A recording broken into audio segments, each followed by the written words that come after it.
See, you know, before I say any more about that, just to say one thing, you know, like, I don't know how many of you are practicing Christians, you know, but the categorical imperative in Christianity is unconditional love.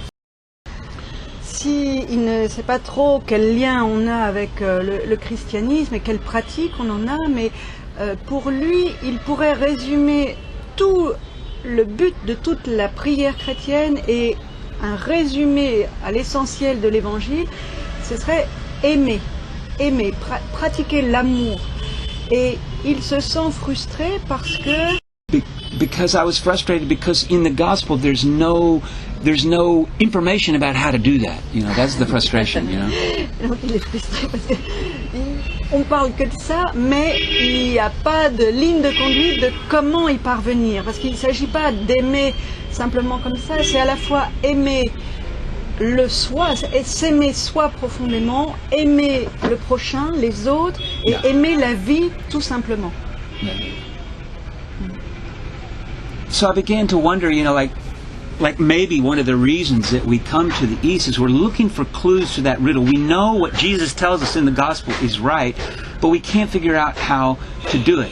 Now, je pense que c'est une des raisons qui nous font aller chercher en Orient. On sait que l'enseignement du Christ est vrai à propos de l'amour, mais on vient chercher ici des clés pour pouvoir le mettre en pratique. So Jesus, you know, he only had 3 years, really, of the active ministry. 3 years. It's very short. The Buddha, for example, had 45 years, you know. Jésus a eu un ministère pour enseigner très très court, de 3 ans seulement, si on compare au Bouddha qui a eu 45 ans d'enseignement. George Bernard Shaw, un écrivain irlandais, qui disait que ce n'est pas que le christianisme a échoué, c'est qu'il en fait n'a jamais essayé. La barre, l'objectif à atteindre dans le christianisme, la barre est très haute, mais on ne sait pas, on ne connaît pas les étapes intermédiaires et donc on est condamné à échouer. So we can be grateful that Jesus really gave us what we have to do. He just didn't have the time to lay out the steps. Donc Jésus n'a probablement pas eu le temps de mettre de transmettre toutes les étapes pour atteindre le but immense qu'il nous a donné. So I began to think, what happened in the West? We're in a crisis, I would argue.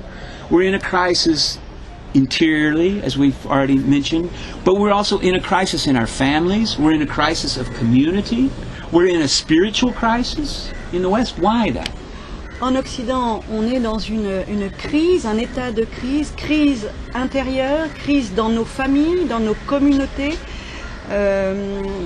Qu'est-ce qui se passe? Qu'est-ce qui se joue là? And I think the reason is there's a million things you could say about that. I'm just going to focus on one, but I think one of the reasons is... Il y aurait beaucoup de raisons valables, mais je vais essayer de me concentrer sur une qui pourrait être... See, whether you're practicing Christians or not, we've inherited that as part of our tradition. That's built into the culture.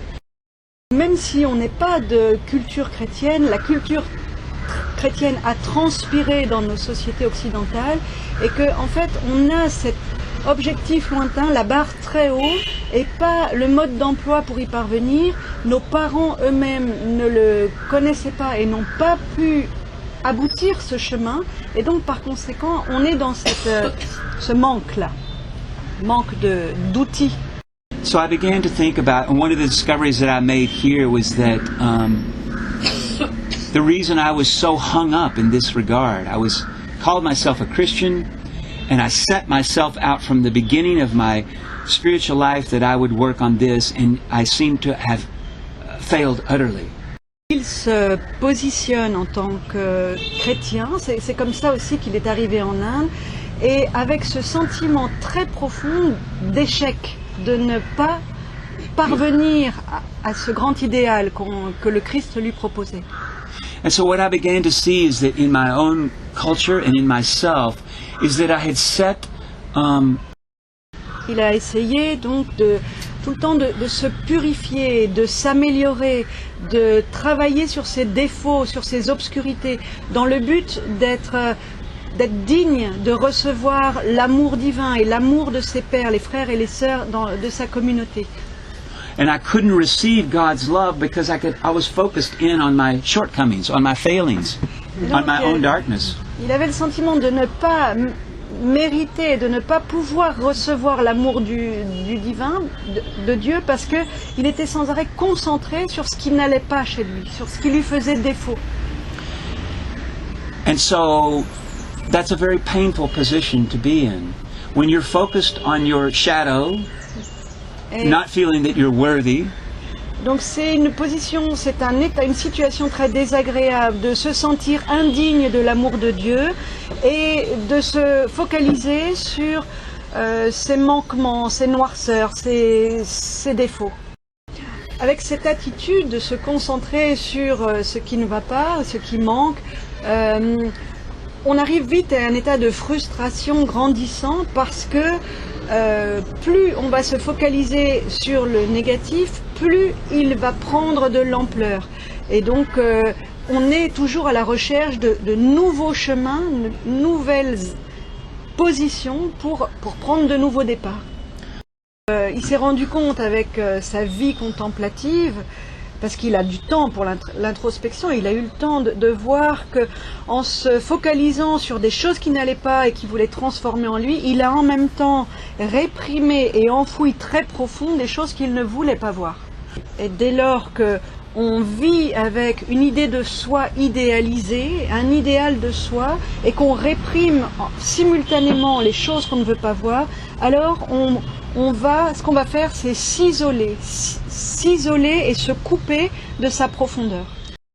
I think what India offers, and why maybe all of us are here, is to recover.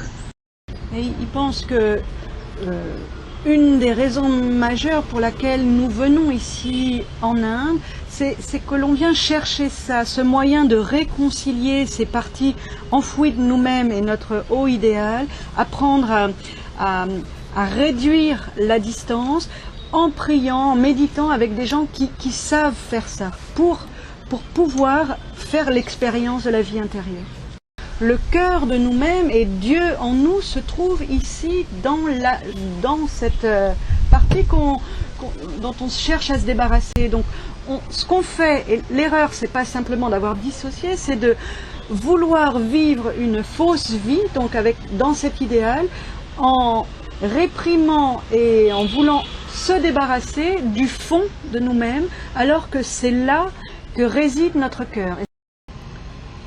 So this is why I think contemplative work is essential, for the spiritual life, at least. Et il dit que pour lui, c'est pour ça que la vie contemplative, la vie de prière est essentielle.